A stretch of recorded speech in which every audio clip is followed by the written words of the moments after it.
கவர்னரில் நம்ம பார்க்கணுன்னா முதல்ல பிரசிடென்டோடைய ஆர்டிகல்ஸ் நம்ம தெரிஞ்சிருக்கணும். PTNQ இதுதான் வந்து பார்த்தீங்கன்னா பிரசிடென்ட்கான ஆர்டிக்கல். இப்போ இதையே வந்து நம்ம கவர்னருக்கு நம்ம எடுத்துக்கலாம். ஸோ 153 கவர்னருக்கு வரும். ஸோ எப்படி 152 பிரசிடெண்ட்டை பற்றி சொல்லுதோ இது கவர்னரை பற்றி சொல்லும். ஒரு ஸ்டேட் இருக்குன்னா அதுக்கு கவர்னர் ஒருத்தர் வேணும் அப்படின்னு. அடுத்ததாக 154 இது வந்து எக்ஸிக்யூட்டிவ் பவர்னு பார்த்தோன்னா செயல் அதிகாரங்களை பற்றி சொல்லும். அதே போல் இங்கேயும் செயல் அதிகாரத்தை பற்றி சொல்லும். 155 இங்கே எலெக்ஷனை பற்றி சொல்லும். கவர்னருக்கு எலெக்ஷன் கிடையாது. கவர்னர் என்ன பண்ணுவாங்கன்னா அப்பாயின்மெண்ட் தான் பண்ணுவாங்க. யார் அப்பாயின்மெண்ட் பண்ணுவாங்கன்னா பிரசிடென்ட். சரிங்களா, பிரசிடென்ட் வந்துட்டு அப்பாயின்மெண்ட் பண்ணுவாங்க. அப்பாயின்மெண்ட் பண்ணுறதுக்கு முன்னாடி அங்கே இருக்கக்கூடிய சீஃப் மினிஸ்டர் கேட்டுட்டு அப்பாயின்மெண்ட் பண்ணுவாங்க. இங்கே வந்து வராது. இங்கே மேனர் ஆஃப் த எலெக்ஷன் பார்த்துருப்போம். அப்போ 156 இங்கே எலெக்ஷனே கிடையாதுங்க மாதிரி மேனர் ஆஃப் த எலெக்ஷனே கிடையாது. அப்போ 155க்கு பிறகு அப்படி இங்கே வந்துடும் நம்ம 156. ஸோ டீங்கிறது என்னன்னா டேர்ம் வந்துட்டு கவர்னருக்கு எவ்வளோ வருஷம் அப்படின்னு கேட்டிங்கன்னா 5 இயர்ஸ் தான். பட் வந்துட்டு இந்த 5 இயர்ஸ்க்கு முன்னாடியே அவருடைய பதவி என்ன ஆகலாம், காலி ஆகலாம். எதனாலலாம் காலி ஆகலாம் அப்படின்னு வந்து பார்த்தோம்னா அவர் இறந்துட்டாலோ அவரை பதவியிலேருந்து தூக்கிட்டாங்கனாலோ இந்த மாதிரியான காரணங்கள்னாலாம் அவருடைய பதவி முன்னாடியே வந்து காலியாகிறதுக்கு சான்சஸ் இருக்குது. என் கிடையாது. அடுத்ததாக கியூக்கு வந்து போயிடலாம். குவாலிஃபிகேஷன் 157. இவருடைய குவாலிஃபிகேஷன் என்ன அப்படின்னா சிட்டிசனாக இருக்கணும் அண்ட் 35 வயதுக்கு மேற்பட்டவராக இருக்கணும். இது வந்துட்டு இவருடைய குவாலிஃபிகேஷன். அடுத்ததாக கண்டிஷன் 158. ஸோ கண்டிஷன்ஸ் நம்ம வந்து பார்க்கும்போது இவர் எந்த ஒரு பார்லிமெண்ட்லேயும் மெம்பராக இருக்கக்கூடாது, ஸ்டேட் லெஜிஸ்லேஷன்லேயும் மெம்பராக இருக்கக்கூடாதுன்னு சொல்லுவாங்க. இவருக்கு வந்துட்டு லாபம் தரும் பதவிகள் எதுவும் இருக்கக்கூடாதுன்னு சொல்லுவாங்க. அடுத்து இவருக்கு ராஜ்பவன் ஃப்ரீயாக வீடு தருவாங்க ரெண்ட் இல்லாமல். ஒரே கவர்னர் 2-3 ஸ்டேட்டுக்கு கவர்னராக இருக்கலாம். அப்படி இருந்தாங்கன்னா அவங்களுக்கான சம்பளத்தை பிரசிடென்ட் தான் வந்து முடிவு பண்ணுவார் அப்படின்னு வந்து சொல்லுவாங்க. அதெல்லாம் வந்து இவருடைய கண்டிஷன்ஸ்னு வந்து நம்ம எடுத்துக்கலாம். அடுத்ததாக ஓனா வந்து என்ன அர்த்தம் 159 ஓத் அண்ட் அஃபர்மேஷன். இவருக்கு வந்துட்டு யார் பதவி பிரமாணம் வந்துட்டு பண்ணி வைப்பாங்க, சீஃப் ஜஸ்டிஸ் ஆஃப் ஹைகோர்ட் வந்து பண்ணி வைப்பாங்க. அடுத்த இவருக்கு வந்துட்டு இம்பீச்மெண்ட் அப்படிங்கிறது வந்து கிடையாது. சரிங்களா, இது மட்டும் தான் நம்ம இது வரைக்கும் தான் நம்ம வந்து முக்கியமாக பார்த்துக்கணும். ஸோ வரைக்கும் நம்ம பார்க்கணும். 159 ஆர்டிகல் வரைக்கும் நம்ம முக்கியமாக நம்ம தெரிஞ்சுக்கணும்.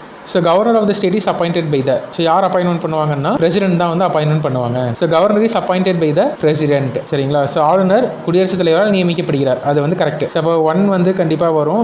இது 3 ஒன்லிங்கிறது தப்பு. Is the nominee of the central government. அவர் மத்திய அரசாங்கத்தால் நியமனம் செய்யும் நபர் ஆவார். அதுவும் வந்து கரெக்ட் தான். மத்திய அரசாங்கம் தான் அவர் நியமிக்கிறாங்க. The draft constitution provided for the indirect election of the governor. வரைவு அரசியலமைப்பு சட்டம் ஆளுநர் நியமனத்திற்கு மறைமுக தேர்தல் முறையை வழங்கியது. அது வந்து தப்பு. வரைவு அரசியலமைப்புலையுமே வந்து பார்த்தீங்கன்னா இன்டைரக்ட் எலெக்ஷன்லாம் வந்து வழங்கல. அவருக்கு அப்பாயின்மெண்ட் தான் கொடுத்துருந்தாங்க.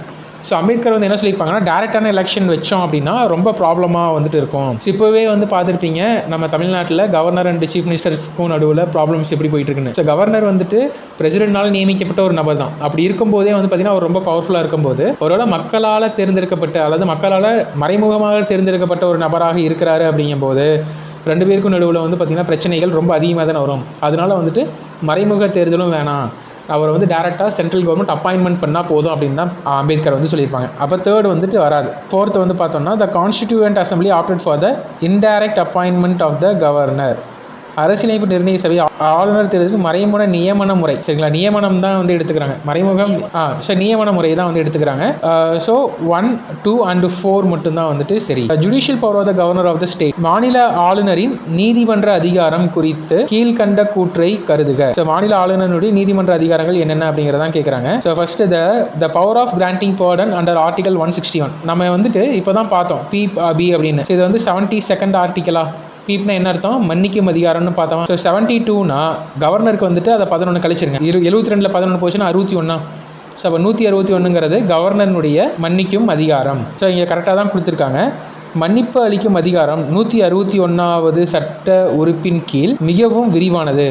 அது எந்த எல்லையையும் கொண்டிருக்கவில்லை. The power of the granting pardon and article 161 is very wide and do not contain any limitation. இது ரொம்ப வந்துட்டு வேகான ஒரு ஸ்டேட்மெண்ட்டாக கொடுத்துருக்காங்க. ஸோ ஏன் அப்படின்னு பார்த்தோம்னா கவர்னருக்கான பவர்ஸ் இருக்குல்லங்க, அதில் வந்து 161 படி எல்லாத்தையும் வந்து என்ன பண்ண முடியாதுன்னா அவர் வந்து மன்னிக்க முடியாது. இப்போ எக்ஸாம்பிளுக்கு ஒரு கொலை வழக்கு இருக்குது அல்லது தூக்கு தண்டனை வழக்கு இருக்குன்னா தூக்கு தண்டனையை வந்துட்டு அவர் என்ன பண்ண முடியாது, மன்னிக்க முடியாது. இந்த அசெஷன் இந்த கூற்றுங்கிறதே தவறாக தான் இருக்குது. காரணம் அவரோ அல்லது அவளோ அறிவை நன்கு செலுத்தி ஆராயாத பொழுதும் உரிய நம்பகமான ஆவணங்களை பரிசீலிக்காத பொழுதும் மீறும் உணர்வுக்கு ஆட்பட்டிருக்கும் போது நீதி புனராய்வு என்பது சாத்தியமானதாகும். The judicial review is possible when she on the ground of non-application of mind and non-consideration of the relevant material and suffers from arbitrariness. சரிங்களா, இந்த கரெக்ட் ரீசன் வந்துட்டு கரெக்டு, பட் வந்துட்டு ஏ வந்துட்டு தப்பு. சரிங்களா, நீதி புனராய்வு வந்துட்டு இதுக்கு இருக்கா இல்லையா அப்படிங்கிறத பற்றி தான் இங்கே சொல்லியிருக்காங்க. ஸோ நீதி புனராய்வு அப்படிங்கிறது இதுக்கு இருக்கு. ஸோ நீதி புனராய்வுனா ஒரு செயல் செய்கிறாங்க அப்படின்னா அது